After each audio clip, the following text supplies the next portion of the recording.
beat a really, really good basketball team tonight. And in the first half, I thought our guys definitely were ready to play. And North Carolina plays with such great poise, and they put so much pressure on you in pushing that ball down the court. And somewhere in the middle of the first half, we just kept missing free throws, and then we missed shots, and then we just started dribbling the ball. Our offense and their defense was, but we helped them tremendously. We didn't move the ball, and you could see that each kid was trying to do something on his own. They're not selfish, but they're young. They're just young. And in spite of 4 for 14 from the free throw line and really not running offense, we're only down by 10. Because our defense overall was pretty good. And at halftime, I just spent a good amount of time with them. I just said, look, take the pianos off your back. Quit playing with all the pressure in the world. Get a smile on your face. Just play. And I said, I'm not going to call any plays. You hit, cut, everybody touch the ball. You see a play to make, you make the play. And get comfortable in the game. And they did that. And you could see them do that. Obviously, Marvin went nuts there for a while and just put us on his back. Gary hit huge threes. And Trayvon played his best half. 6 assists, no turnovers, and it gave us a chance. I think in a game like this, like Grayson got worn out because of the emotion of the night. The emotion, it's his last game. And taking him off the ball there for a while in the second half, we were able to run better offense. And we'll keep looking at our team and how we might improve. We're trying to condense 4 years in one here. And but Trayvon was huge for us, huge. And the whole team played their butts off, and we kept playing good defense. They got a lot of offense. I think they got more offensive rebounds. I think in the first half, it seemed that way. And although I'm trying to forget the first half, but proud of my guys, and it's a big time win for us, and to turn it around like that for a young group to turn it around after just not playing real well in the first half is really commendable for our team. So thank you for the crowd, incredible atmosphere. Our guys even said after the game they never felt tired because they felt the crowd. And anyway, it's a great way to end the regular season. 25 wins and our 13th conference win. And, now we move on. Any questions that you all might have? Mike, did Roy gesture to you? I'm sorry? Did Roy gesture to you at the end that he was not going to foul? Because you immediately gestured to Southern Grayson to have that. No, I never look at the other coach. Okay. So I don't know.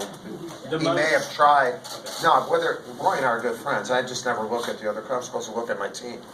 So the game was going on. I just wanted to sub Grayson. So that's what that's what I did. Whether Roy was complicit with that or not, I don't want to start something here. I didn't diss him by not looking at him, but I knew I wanted a sub for Grayson. So maybe I'm jumping around here too much with it. The moment that what that meant to you when he came off the court. Yeah, look, I love that kid, and for the rest of the time I coach here, for however long that is, I'm not going to have a senior like that because they're going to be too good and they're going to leave. And so to have a 4-year guy who, depending on how much we play in the ACC and in the NCAA, could be a 2,000-point scorer, a 4-time academic, All-ACC, an All-American, a national champion. Come on. An ACC champion. The kid's it's in the military, they would say, "Well done, my son, well done." And he did that, and the fans were so appreciative. His ovation to start out was incredible, and yeah, I'm always jealous of the guys who play here, because as a player, I would like to have run out on that court. I would have liked to have had a senior night like that. And I think, look, I love being an Army, don't get me wrong, but it's not this. And so you get in those moments with your players. And I'm glad we shared that moment tonight. Coach, there was a moment that was critical of the game. Run 11 minutes, the timeout called. 2 minutes later, you guys go by 2. What did you tell your team during that? I don't remember each specific timeout. And what's my name? No, I don't remember my name. I don't remember.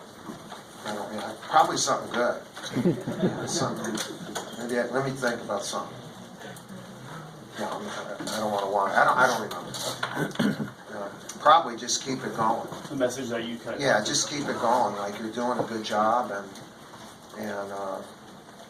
but Marvin during that stretch, just some of the best plays of any player in the country occurred during those few minutes by that kid. He got angry. He didn't want to lose, and boy, the will that he showed was phenomenal. Phenomenal. Mike, you mentioned your defense. I'm sorry? You mentioned your defense. Carolina said 31 threes, which Coach Wiggins said was way too many. They got to the foul line 5 times. Are you guys getting more comfortable with that as well? Yeah, apparently. We're one of the top 2 teams in the conference defensively. Remember when you all said we couldn't play defense, but we could play offense? Now you're saying we can play defense and we can't play offense. And so make up your mind. And, we're just trying to get a balance. One thing in playing zone, you don't get as many possessions, and we have to figure out how to maybe do something with tempo in it, like we did tonight. We extended the defense, and I thought that helped us, in the second half. And but our defense, we played. If you take out the first 3 conference games, we've played as well as anybody on the defensive end in the conference. Just look at, even with those 3 games, we're right there. Not one. Virginia would always be 1, and we're 2 or 3 in everything. So the kids have worked hard on that. Anything else for Coach? It's kind of invisible to most of us. Invisible? Visible, yes. That there are a couple of your guys think they're playing their last game here. And so you think that affected them at the beginning? No, I think you bring up a good point for a guy who's going to retire after serving the citizens of our state so well, by the way. And thank you for doing that. I met with a few of the freshmen on Friday and talked to them. I said, this isn't a win it for Grayson type of thing. It probably will be your last game, too, to approach it that way. I said, you won't have any introductions except the starting lineup. No, we talked about it, Barry. It's a good point, really a good point. And now that you're just concentrating on sports writing instead of civic service, these questions, is this something to look forward to? I hope so. Okay, me too. No, it's a good point. It's a really good point. Anything else? Coach, Grayson shared with the crowd, he kind of emphasized the many low lows that he had in this journey, and how important the win and the hug with you at the end was. And he said you all helped him fall in love with basketball again. Can you just kind of share your perspective on that?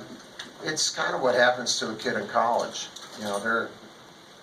Sometimes you get knocked right on your butt, whether it be a course that you thought you were really good at, a broken relationship, something that happens. So, that's why you're in college, and there should be an umbrella over these kids that give them the protection and the aid that they need, so that when they do leave here, they learn from mistakes.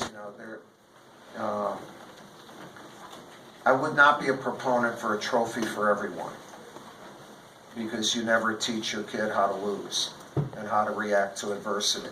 And so you know, if you're here for 4 years in our program, you're gonna get your butt beat at some time.